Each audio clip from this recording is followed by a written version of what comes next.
Hi everyone. Tyler asked me to do a video for him concerning Mormonism. As I understand what he's told me, he's doing a series of all the different cults that people can get involved with, or other religions that are other than Christianity.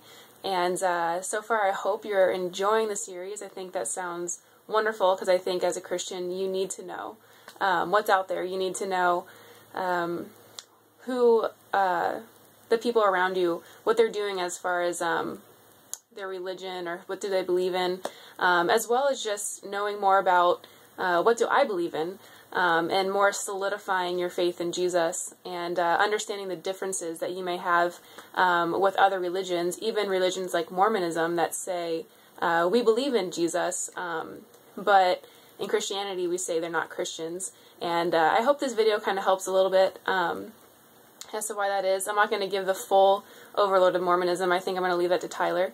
Yeah, I'm just going to give you a little bit of my experience working with Mormons and just kind of fill you in on why do I know things about Mormonism. My name's Aubrey, first and foremost. I met Tyler a couple years ago. I used to live in Indiana. Now I live in California. I go to seminary here. And Tyler used to live in Indiana, so he was actually my youth pastor for a year when I was there. So anyways, so back to Mormonism. I actually went to Utah for a summer, 2 summers ago. I was there the whole summer, working as a missionary, and the main reason I was there was to outreach to Mormons, because as Tyler will tell you, Utah is where their faith, well, it didn't start in Utah, I guess, but that's where a lot of Mormons are. So, yeah, I'll tell you a little bit about my experience there, and just fill you in a little bit about why they're under such a veil, a spiritual veil, as to why they don't believe in the same Jesus we do. So, part of what I was thinking, I would tell you, would be 3 reasons I think why that Satan has such a hold on Mormonism. And the first one is community. The thing that was so hard for us reaching out to Mormons was because they love community. People go to the church because they're looking for friends, they're looking for someone to date, they're looking for just some kind of way to have more of a family. And so that's a way that Mormons really draw people in, which you may sound like, oh, that's what Christianity does too. But the difference is they use that tactic in a way that's not biblical. They use it in a way to kind of reel people in, and then it gets people, you know, stuck there. And it's more of a scare tactic.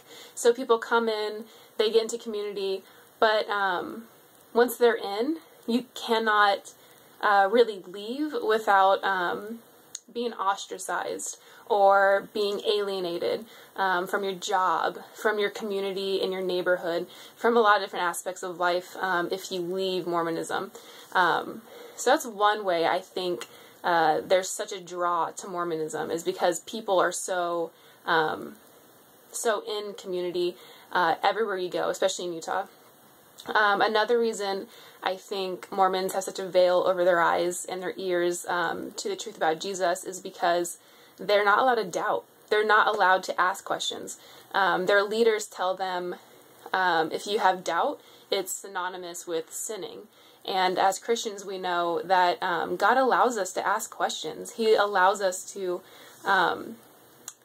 study the Bible, and he even asks us to.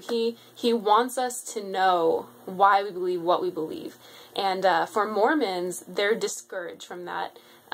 Their leaders say, well, they have a prophet, so they say just listen to the prophet and he will always speak truth to you.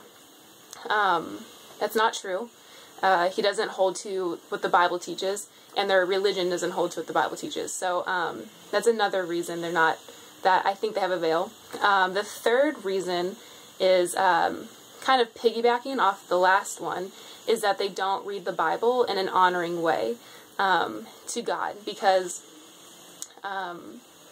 they tend to, let's say, pick out verses that they really like and like a verse there and, you know, a verse over here, and they put it together and they're like, all right, let's make a religion out of that, rather than reading in an honoring way, which would be to read the entire passage and to put the verse into the context of what the passage is trying to say. That would be like totally new to a Mormon, to put the verse that they want into the context of how God meant it to be. I guess all of this comes back to the base of their religion is not grace. It's not what Jesus tells us the gospel is, which is grace. We're saved by grace. Mormons believe you gotta do this, you gotta do that, you gotta do this, and I think Tyler will probably tell you all the things that they need to do to get to heaven, and there's 3 different levels for them of heaven. It's just really a weird religion.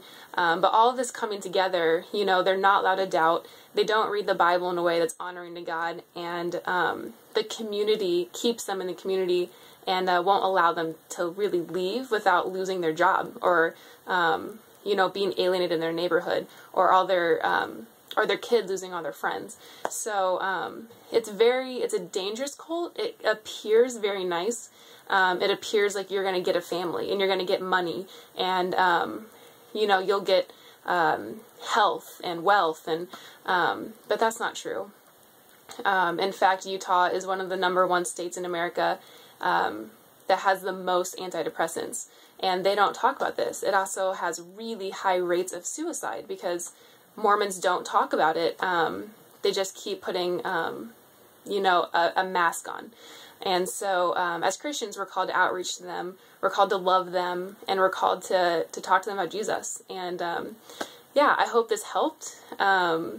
I hope that this series goes well for you, and that while you're kind of learning about Mormonism or Jehovah's Witnesses or Buddhism or other world religions or cults, that you really start to think about your own faith and start to really question, what do I believe about Jesus? Like, who do I think God is? And what's the Trinity like? Do I believe in the Trinity? And if I do, how would I talk to someone about it using the Bible? So I guess I'll just leave it over to Tyler now.